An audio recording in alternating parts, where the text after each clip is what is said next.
শীতের পথে কাটা অবশ্যই ঘূর্ণিঝড় এমনটাই জানাচ্ছে হাওয়া অফিস। আপনারা জানেন যে ইতিমধ্যেই শীতের আমেজ শুরু হয়েছে, কিন্তু সেভাবে প্রবল শীতের কিন্তু আমেজ এখনো লক্ষণীয় নয়।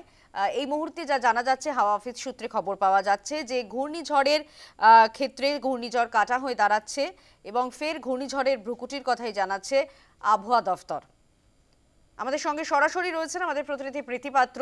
প্রীতি, হাওয়া অফিস সূত্রে কি তথ্য উঠে আসছে?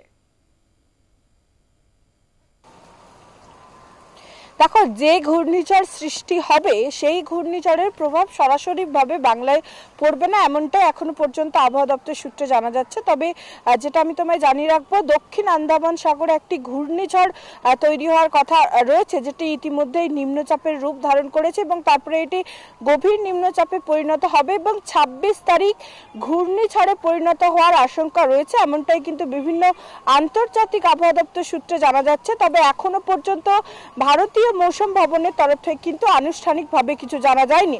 তবে ২৬ তারিখ এই ঘূর্ণিঝড় পরিণত হলে তার নাম হতে চলেছে ফিনজল এবং এই ঘূর্ণিঝড় কিন্তু শ্রীলঙ্কার যে দ্বীপ রয়েছে সেই দ্বীপের কোনো এক জায়গায় ল্যান্ডফলের আশঙ্কা রয়েছে এবং যেটা তোমায় জানালাম, আবারও জানাচ্ছি, এর প্রভাব কিন্তু সরাসরিভাবে বাংলায় কোনোভাবে পড়বে না, এমনটাই কিন্তু ইতিমধ্যে আবহাওয়া দপ্তরের তরফ থেকে জানানো হয়েছে। তবে এই ঘূর্ণিঝড়ের আশঙ্কা ইতিমধ্যে কিন্তু দক্ষিণ বঙ্গোপসাগর এবং দক্ষিণ আন্দামান সাগরের যে উপকূলবর্তী এলাকাগুলি রয়েছে সেখানে কিন্তু মৎস্যজীবীদের জন্য সতর্কতা বার্তা জারি করা হয়েছে, কারণ সমুদ্র উত্তাল হতে পারে, সে কারণেই মৎস্যজীবীরা যাতে সমুদ্রে না যায় তার জন্য কিন্তু সতর্কতা বার্তা জারি করা হয়েছে। তবে বঙ্গের আবহাওয়ার যে আপডেট, সেই আপডেট আমি তোমায় জানাবো। যে শীতের আমেজ বজায় রয়েছে আপাতত সেই শীতের আমেজ বজায় থাকবে, তবে আপাতত কিন্তু তাপমাত্রার পারদ নিম্নমুখী হওয়ার কোনো সম্ভাবনা নেই।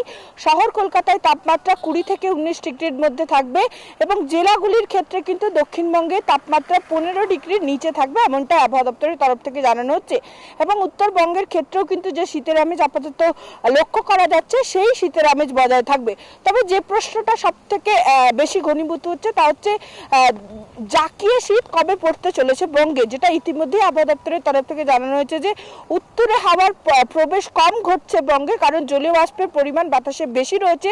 সে কারণেই জলীয় বাষ্পের কারণে কিন্তু উত্তরে হাওয়া প্রবেশের ক্ষেত্রে কিছুটা বাধা সৃষ্টি হচ্ছে, সে কারণেই একেবারে উত্তরে হাওয়ার প্রবেশ কম ঘটছে বঙ্গে এবং যে জন্যই ডিসেম্বরের দ্বিতীয় সপ্তাহ থেকেই কিন্তু বঙ্গে জাকিয়ে শীত পড়ার সম্ভাবনা রয়েছে।